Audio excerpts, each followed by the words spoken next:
Straight talk from Israel. You're listening to Israel News Talk Radio. Welcome to Returning Home. I'm your host, Natalie, speaking to you from my home in Susia. Welcome. Well, it's been a really busy week here in Susia. We are now into the thick of summer. This is really the way Israeli kids are. They each do their own thing. I have 5 kids of varying ages, and each child is quite independent, doing his own thing. And it's very different than the way I grew up, where everybody had a schedule or camp. It was always about camp and schedules. Well, here, the kids are very independent, and they are mature at a very early age. For instance, my 14-year-old girl who just finished 8th grade just went to Otef Aza, which is the Gaza border area, for an overnight, a 2-day, 1-night overnight with her upcoming high school. She's going to be going to a place where it's an agricultural school. It's a boarding school in the south of the country, in the Arava. And they just did an overnight in one of the moshavim on the Gaza Strip, picking tomatoes for 2 days. And she got there on her own, on a bus and a train to Sderot with a friend, and came back. And now she's making plans to go to the Kinneret, the Sea of Galilee, with her friends. I think as soon as she came back from that thing in the Gaza Strip, she already went up to a villa, which some of her classmates and Madricha rented for the day. She's busy, and she's only 14, and she's doing this all on her own. I don't have to take her anywhere. I don't have to pick her up. Nothing. Amazing. Very independent at a very young age. My oldest boy just finished basic training, and we had his ceremony, the first ceremony for my first child, my first soldier, the first of many. And that was very exciting down south, outside of Yerucham. Very, very hot. They pretty much did a little bit of marching and did a little bit of commands with their guns and everything. Tons of soldiers. I think there must have been about 500 of them there. It was hard to even find him.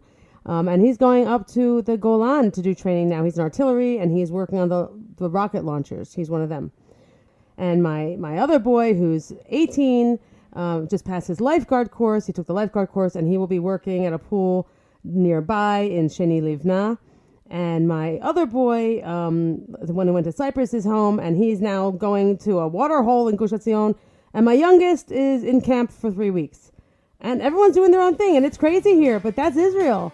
We'll be back after these messages. Stick around.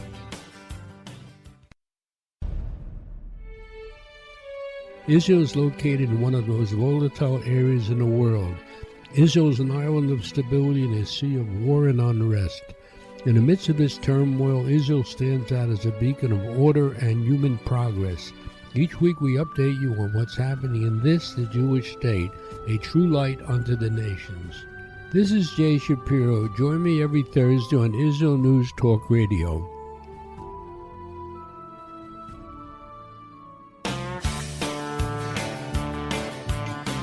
Welcome to Returning Home. I'm your host, Natalie Kapinski. We have with us today Aleeza Bracha from Pardes Chana, who, as you all know, has been here for about 2 months. And we check in with her every week just about to see what's going on to a new Ola and her family. Aleeza, what has been going on this past week?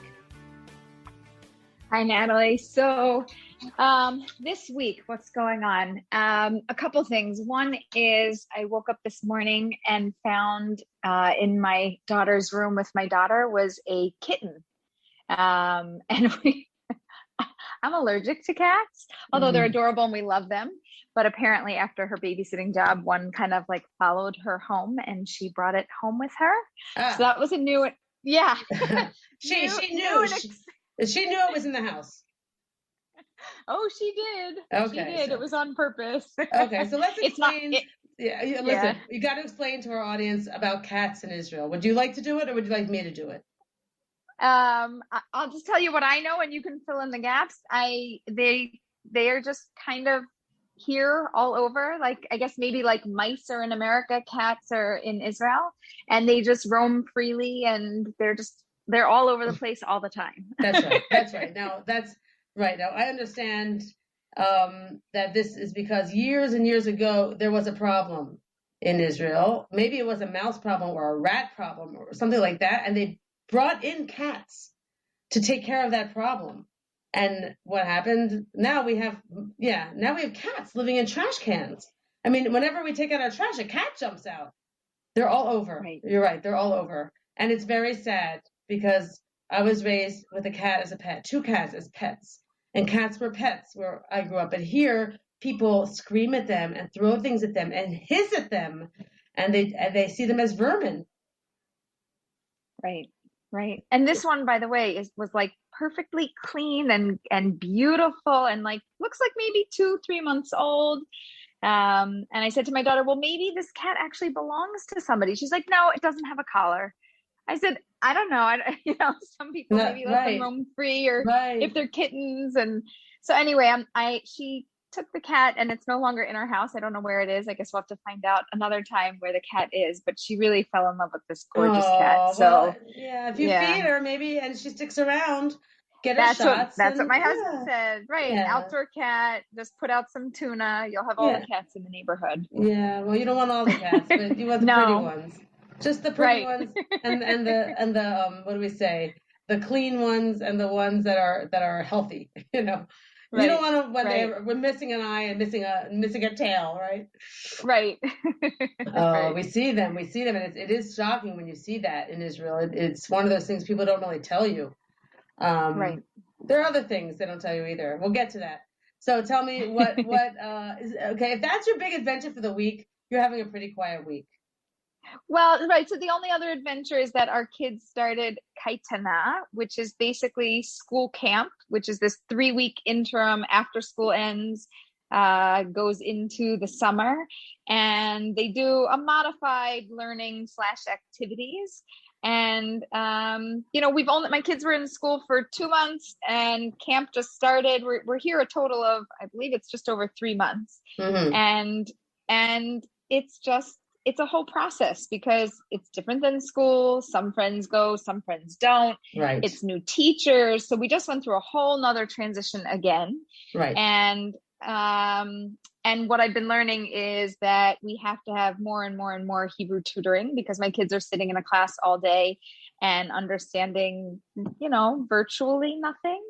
And as much as, they've learned all the playground Hebrew that they need, I got Good. You, you're it. No, Good. I'm not out. Good. Yes, you are. Good. Okay. And all the insults. But we're doing, right. But we're doing all of the Hebrew, like right now, I think what we realized is conversational Hebrew, I believe, will come through the classroom and from learning, but really they need to make sure that they are reading very well. And we're not even with them in all different grades. We're not even 100% fluent with English. So we're also tutoring in that. And everybody's like, oh, don't worry. I'm like, no. If you can read a language and write and speak, we're fine. So I'm working on that to make sure that everybody gets caught up. So we're doing tons of hours of tutoring with all of the kids of all ages. So like we're, Monday, 2 of them have something, and Tuesday, one has it one location, and Wednesday, one comes to the house. And so it's just a master schedule of where to go and what to do and whose turn it is to go for what tutoring. Okay. Well, mostly we get them there. You're really good. I gotta say, I gotta hand it to you. I don't think I would be able to do that. And I know it's very popular to say, I will only come to Israel when my kids are babies, and if they're already teenagers, well, it's too late to go. And I think people have that fear of their children being left behind. And I saw it even here when we moved to Susia. There were some kids who came from other countries, Holland. They come from Holland here, and I saw these kids. It was very sad. They dropped out of school, and I saw them like running around with no shoes, and they became delinquents. And it's because they don't have the language. And what you're doing is really beefing them up so that won't happen to them. And kol hakavod to you, Aleeza. It's a big job, and you have to keep up their how do you say, their confidence. You have to keep up their confidence, their self-confidence. Right. So what they, Right. and I'm sure, you found, sports is an excellent way. Oh my gosh. Tons and tons of sports. I think our backyard is a soccer field for the kids. Yeah, that's the And best it's amazing. them. Yeah, for socially, sports, whatever else you can do socially, so they will never feel they're linguists and they'll never feel like oddballs. You want them to be confident. You don't want them to have a bad experience, and they've got to also push themselves a little. And you're doing a great job. I mean, amazing. The tutoring, great. Putting them in kitana, even though if they don't understand some of it, good for you. Throw them in there. Right. My kids don't want to go. I threw my kids in. They don't want to go. They want to sleep all day. You know what? Go. Right. They were fighting me. They were fighting me on it. And I said, listen, you need as much Hebrew immersion as possible. And it's only 3 weeks and it's only 5 hours. Yeah. And if you don't do this, how else are you going to learn? Right. And even you can go late. I tell my kids, you can go late. You can take a shot, go to school every day. You can miss some days. I don't care. Just be with your friends. And you'll see they want to be with their friends, and they do laser tag and whatever else they do. I have one kid signed up. It's always been a struggle here. We only started this school. They only had Kitana in the school maybe 2 or 3 years here. It might be all over the country now. It's quite new. I think for us it's new. They kind of said that's what the kids do for 3 weeks. They do this. Then August, everybody does their own family trips and who knows what. And then school starts September 1st without fail, no matter what. We start school on September 1st. Yeah, it's not a long summer, and there's good to that, and there's bad to that. I love it. Yeah, it's good because you don't have them in your face too long. They don't get too bored. Right. And all of a sudden it's school again. And everyone listening here, I don't know if that sounds harsh to you, if that doesn't sound harsh to you, but school here is so different, I mean, it's just, Lisa, you and I, we're not in school, so we don't know. But as a mother, and now you as a mother of Israeli kids, you see, it's just so different. They come home early on Tuesdays, for example, and eat lunch at home. Every day they get out at a different time. We never know when they're getting out. It's it's like hilarious. Yeah, I don't understand that, and I have no idea how you've been coping with that for years, because it's like, how does you can't work. No, I can work, but I live in a yeshuv. See, now I don't take the kids to How do you school. work? The kid gets out at 12, 12:30, 1:30. Oh, no, today goes till 2:30. Right. There's an extra program. Every day I want an extra program. Every day funny. I need it that long. 1 o'clock, 12. Oh, it's so short. I'm like, when do they learn? How do they get enough? Right. So the education here is different, and I'm Israeli. I will say, and also I'm not like you. I'm not real academic, so I was not a very good student myself.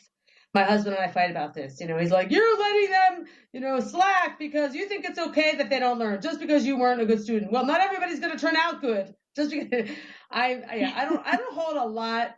I don't hold the standards here too high. They're just not that high, and I am not gonna go crazy if my kids aren't excelling, because the level is low. The level's low. I'm just going to say it. It is. Well, it's just, so for us, obviously being Olim, I think we need the kids to read, write, speak, and understand Hebrew. That's number one. And for all the secular studies, they need to read, write, speak, and understand English, and they need to know basic math. If you can get through those things, then anything you want to learn, you can learn. You could pick up a book and learn history. You can do science, anything you want, but you have to have that in those languages. So I told my kids, anything you want to learn, you'll learn when you're home. That's really important to you. And in school, Hebrew.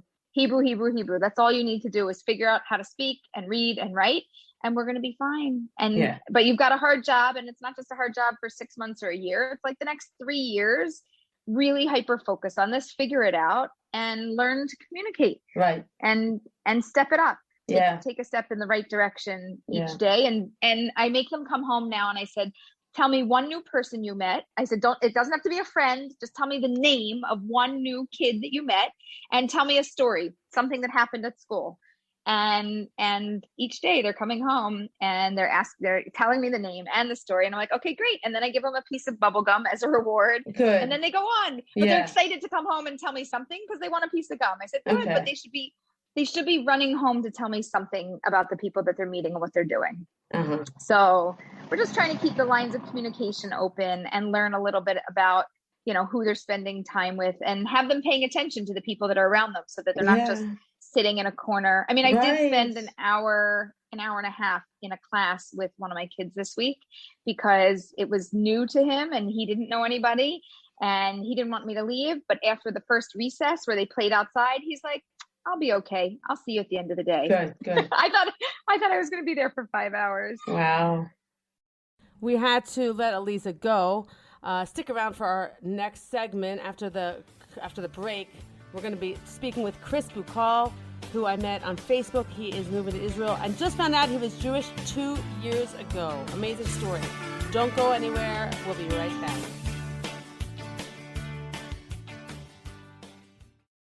The Tamar Yona Show. Tamar? She's sassy. She's smart. She's funny. But she's also a real Jewish mother. Hi, everybody. I'm Tamar Yona. And yes, I can be all of those things. But at Israel News Talk Radio, I'm here to bring you the news stories and guests that you may not hear anywhere else. Join me live on air Sundays, Mondays, and Tuesdays for the most unique and bold talk radio in Israel. The Tamar Yona Show. Shalom, I'm Leah Aharoni. Join me on my show, News from the Torah.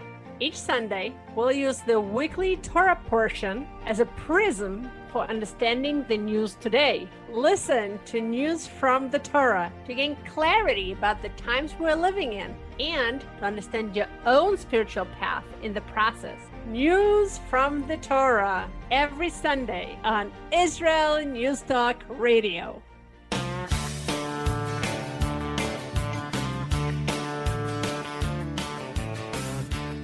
Welcome to Returning Home. Our first guest is Chris Buchal. Now, Chris is a guy that I found on Facebook last week when he posted that he found out 2 years ago he was Jewish, and he's making aliyah in August. I thought that was remarkable. So I got in touch with him and interviewed him, and I'm playing it for you now. Here we go. Hello. Excellent. Hi there. Hi. Thank you so much for doing this. Yeah, no problem. What do you want to talk about? All right. Well, I'd love to hear how you came to the decision to move to Israel. But I know you recently, 2 years ago, found out you were Jewish. Tell me a little bit about that, because there are two things that are interesting. One, that you found out you're Jewish and you are like proud about it. Apparently, you put it out there and then decided to move to Israel. There are so many people who have known they're Jewish their entire lives and have not decided to move to Israel. And moving to Israel is the furthest thing from their mind. Tell me how you found out, and then tell me why you want to come. Okay, you got it. Well, thank you for having me. And the story starts with scientific research. I worked in TV and film, and the year is 2017. And my interests are in a book written by a federal neuroscientist whose name is Richard Straussman, who later, I believe, became a bald tshuva from the findings of his scientific research. And I'm researching his work, which is called DMT and the Spirit Molecule. And I am reading it because I have been alerted by someone that there's a strange event that happens in this neuroscientist research. It was an illegal hallucinogenic drug, just like they have in the Amazon jungle, ayahuasca. It's like the same compound, I believe. And what I was informed of is that during the federal trials, they were testing the heart rate and like physiology, just like physical characteristics of people on it in the 1990s.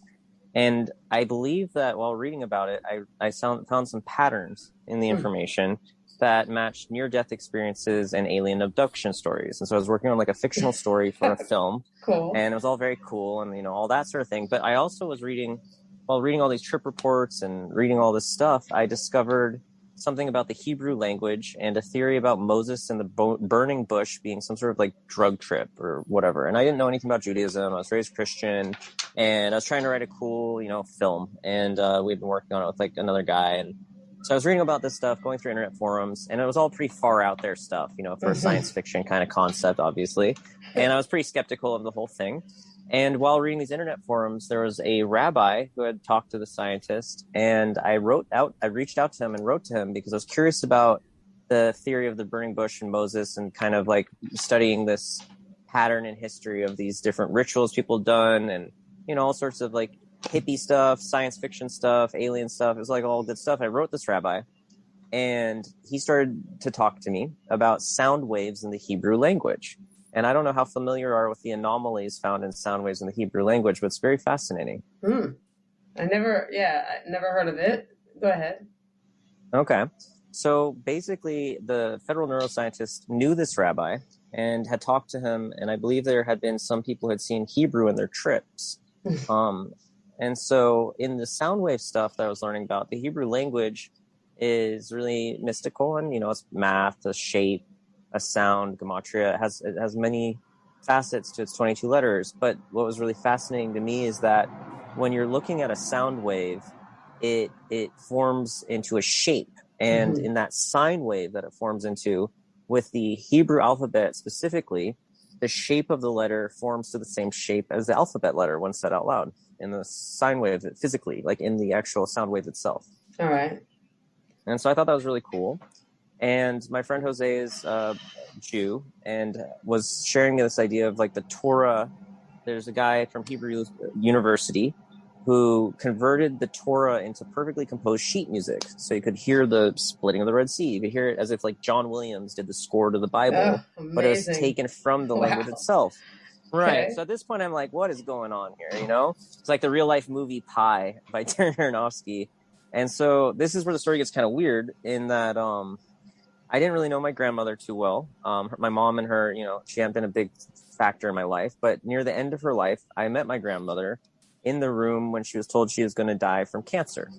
And in my 3 months of getting to know my grandmother as an adult, I had the suspicion she might be Jewish. My mom was raised Christian. Stop there. I want to set the stage a little bit. Are you saying you met your grandmother 3 months before she died? Yes. Okay. How old were you and how old was she? This was 2 years ago, and I believe she was 95. And you were? 31.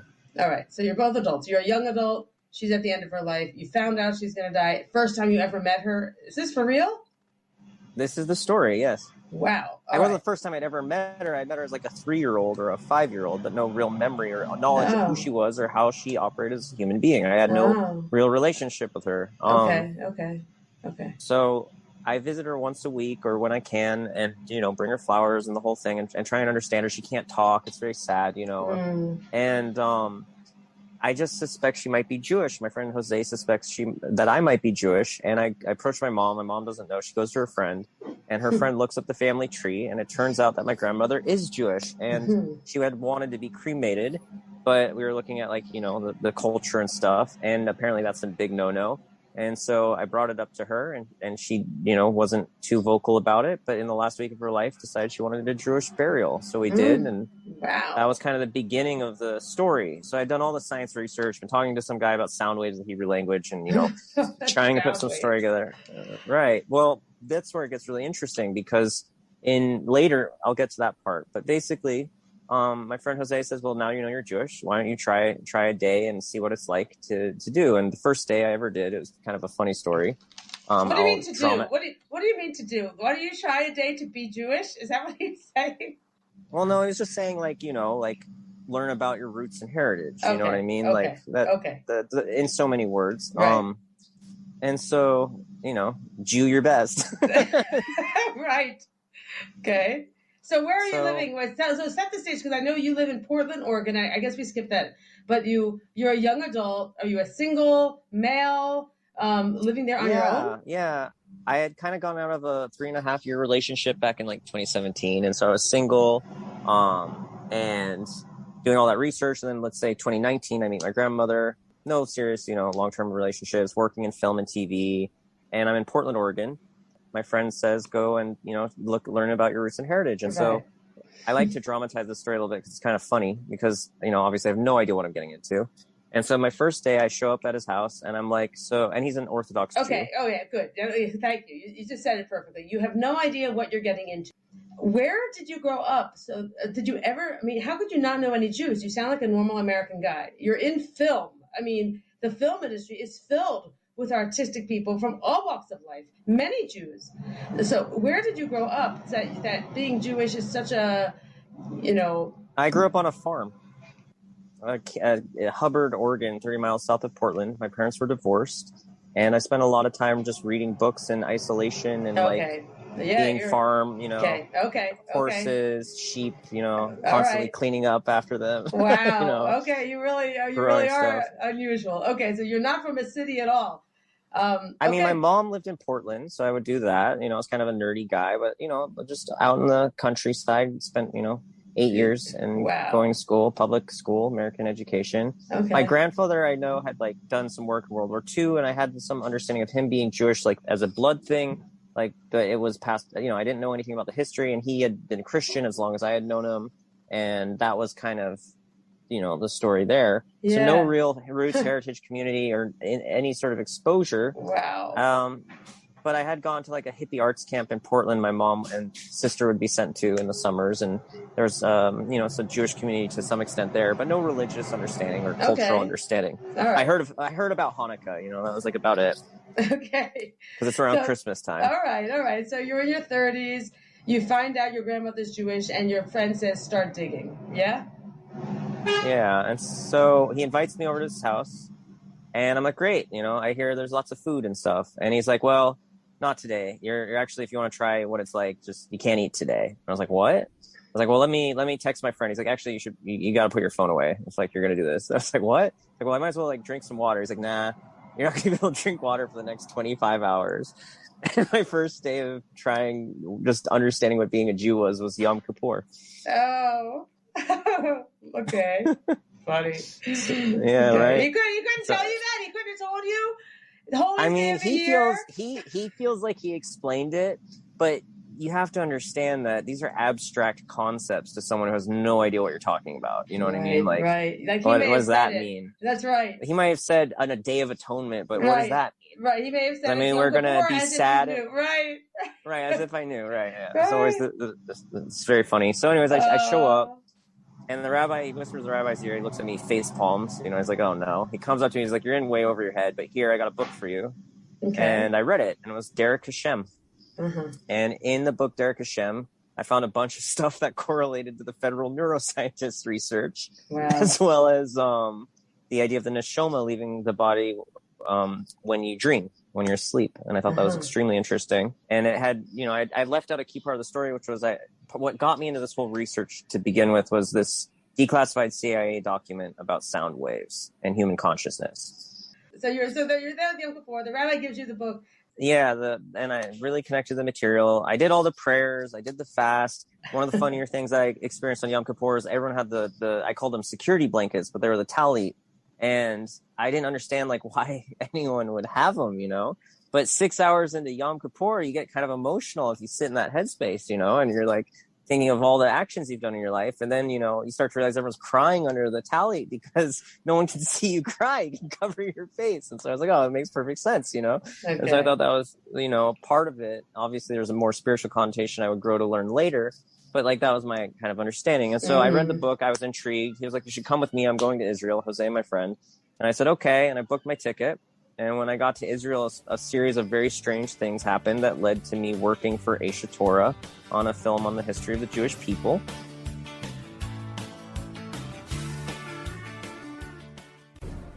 In a time where feelings have become fact, where rational thought and common sense has disappeared, one man stands above it all. I'm Howie Sobaker, your political hitman. Political Hitman airs every Tuesday at 11:59 p.m. North American time, 7 a.m. Israeli time, only on Israel News Talk Radio. Are you interested in transforming your life, drawing closer to the Creator, and uncovering the deeper meanings and hidden treasures in the Hebrew Bible? Then join me, Rav Yitzhak Michelson, and me, William Hall, on The Science of Kabbalah, where we are seeking to narrow the gap between what we understand of our physical and spiritual worlds. So make sure to tune in every Tuesday at 5 p.m. Israel time, 10 a.m. Eastern Standard Time, here on Israel News Talk Radio.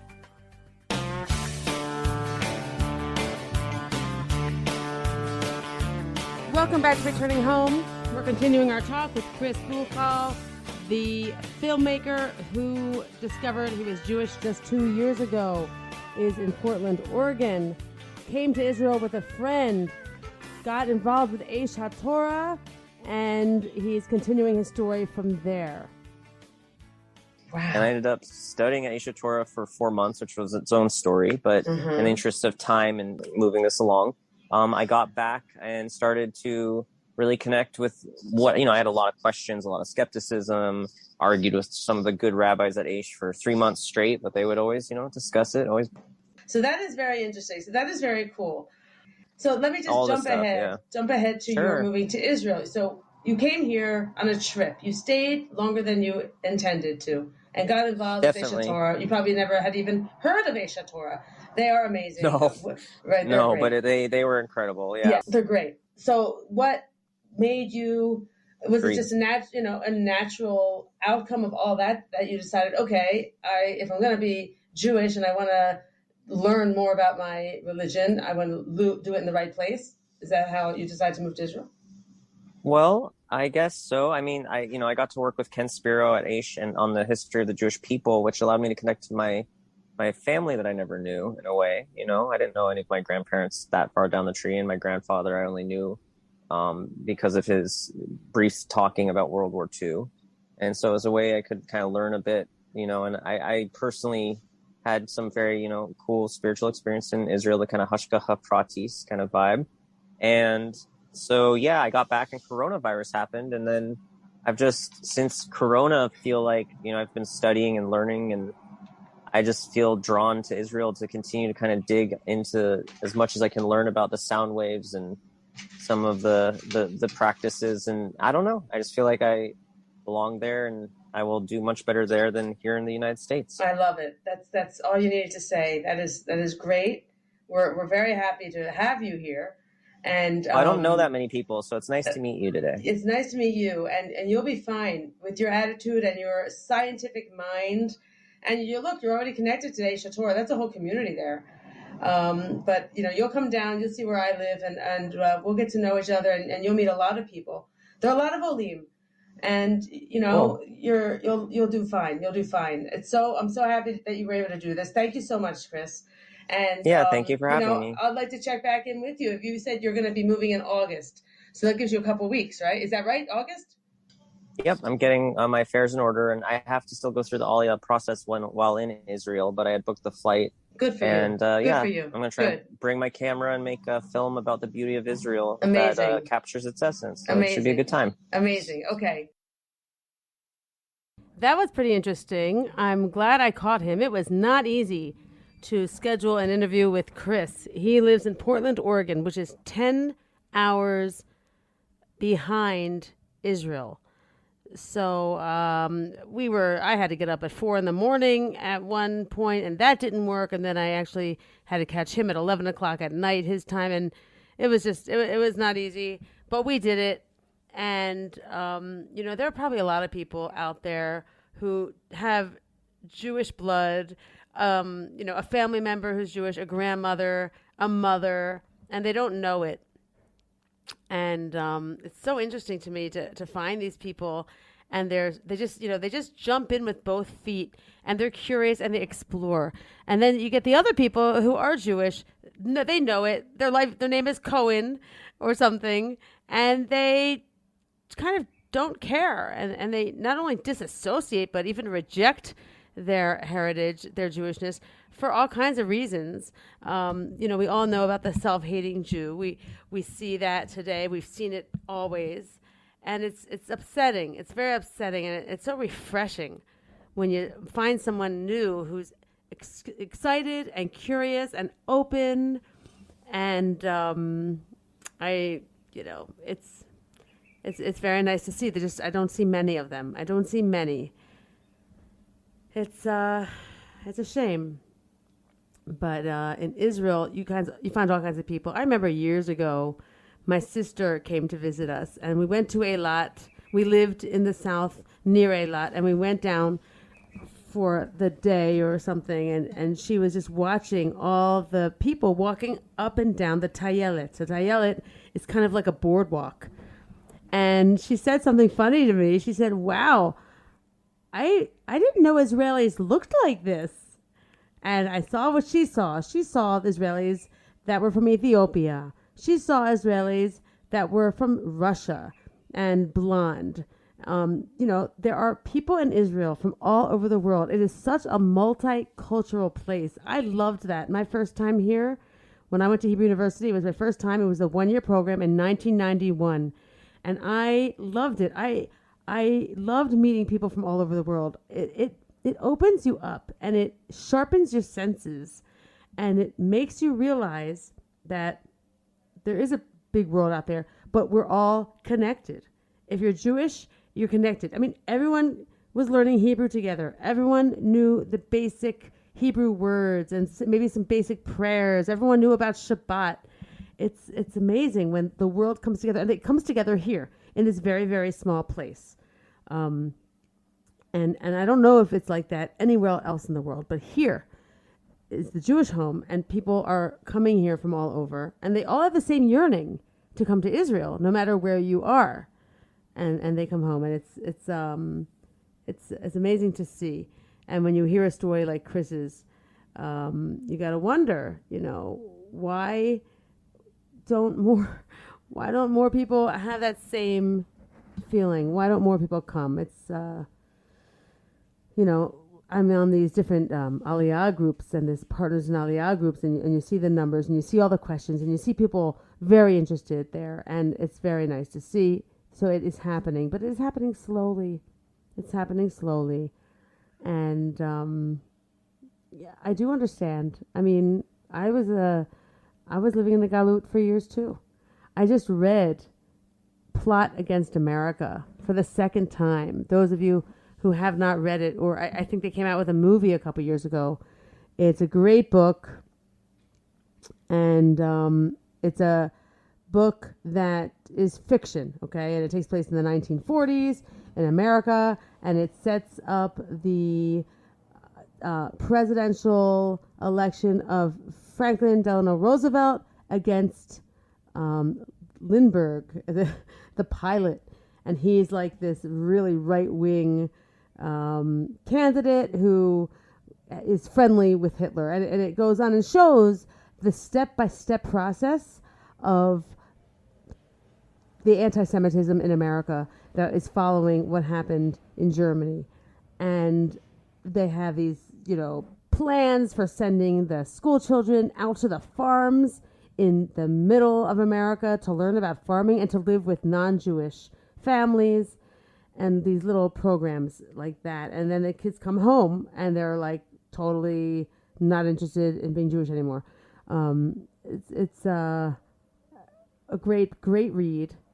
Very alarming to see what could have been and to see what can be, because you see the different members of society, of Jewish society, joining up with the right, with the anti-Jewish programs disguised as pro-American.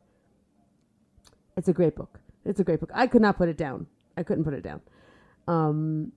I love to read. Reading's important.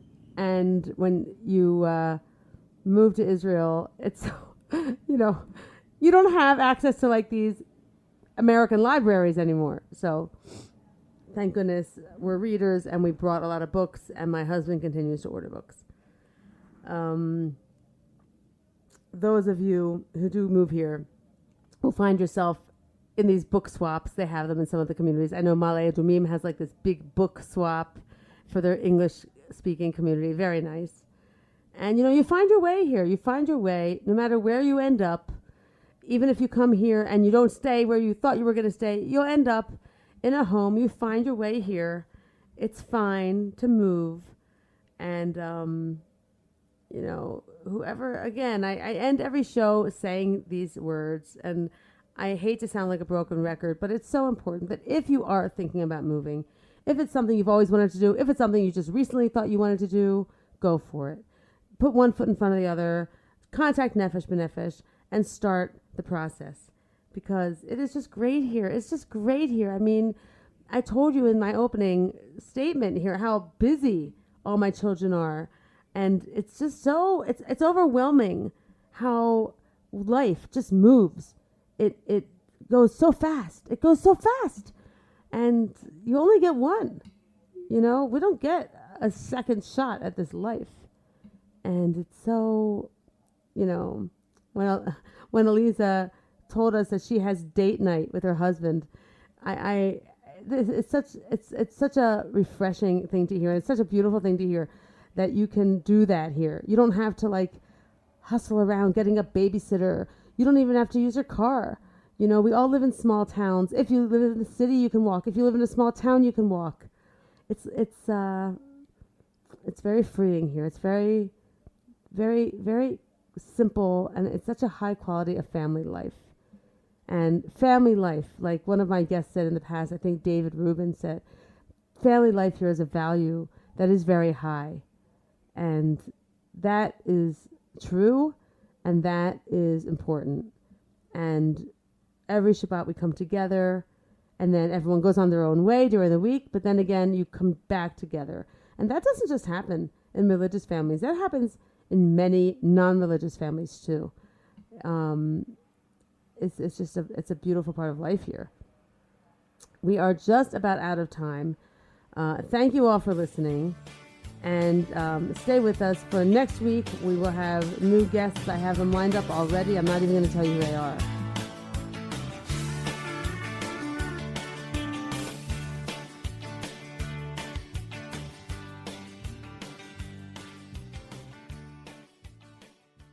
Where can you get the inside news on Israel? At Israel News Talk Radio, we're dedicated to sharing Israel's inside story with the world by providing our listeners with news on Israeli politics, current affairs, and Israeli Jewish culture. The Israel News Talk Radio homepage also provides you, the listener, with useful information at your fingertips, with scrolling news headlines, weather, currency exchange, Shabbat candlelighting times, and so much more. Our radio programming is always accessible and on demand. We operate absolutely free of charge for everyone, everywhere. If you love what we do, partner with us now by becoming an Israel News Talk Radio supporter. With your support, you'll be inscribed on our Israel News Talk Radio Wall of Fame. There's nothing like us in the world. Be part of something great. Israel News Talk Radio. Straight talk from Israel. Howdy, this is Rita from League City, Texas, now living in Israel. And though my heart may have belonged to Texas, it now belongs to Israel and all the fantastic show hosts at Israel News Talk Radio. Hi, this is Michael Solomon from Kiryat Arba, Israel. And why do I love listening to Israel News Talk Radio? Because I love listening to the interesting interviews they do and their news reporting that most other media sources don't cover. Hey, this is Nicoleko from Malmö, Sweden. It gets pretty cold here in Sweden, so I love cuddling up with a warm cup of tea while I listen to Israel News Talk Radio. Hey everybody, this is Frank Morris from Tennessee. Me and my dog Buster really love listening to Israel News Talk Radio. You're listening to Israel News Talk Radio.